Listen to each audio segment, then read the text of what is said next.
কেন্দ্রে ২৬ নম্বর ওয়ার্ডের ভোটার, এবং আমি হিয়ারিং এ যাব ২৬ নম্বর ওয়ার্ডে হিয়ারিং সেন্টার কেশব একাডেমিতে ২টো নাগাদ যাব।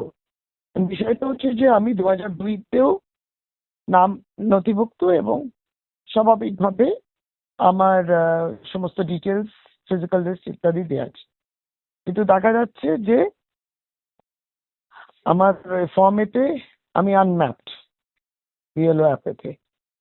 এখন এটা তো নিশ্চয়ই আমার গলত নয় যে হুড়োহুড়ি করে তাড়াহুড়ো করে অপ্রস্তুতি নিয়ে এই কাজে যখন যারা নেমেছেন তখন এটা পরিষ্কার।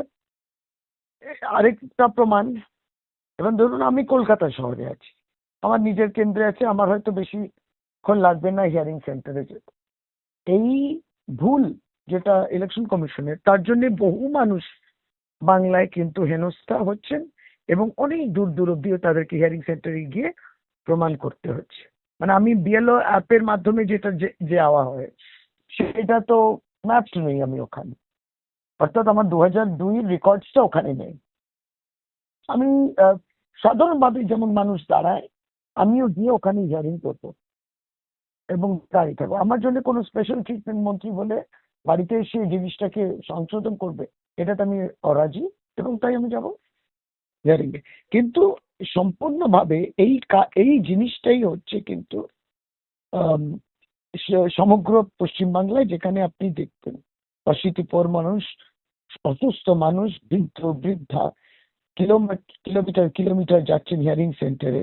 লজিক্যাল ডিসক্রিপেন্সিজের যদি নাম হয়, তার নামেতে ডিসক্রিপেন্সি গলজটা ইলেকশন কমিশনে, এবং আমাকে সেটা প্রমাণ করতে হচ্ছে, আমাদের ভোটারকে সেটা প্রমাণ করতে হচ্ছে।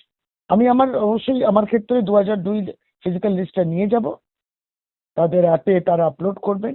কিন্তু হ্যাঁ, নিশ্চয়ই কোনো স্পেশাল ট্রিটমেন্ট আমি প্রত্যাশা রাখি না।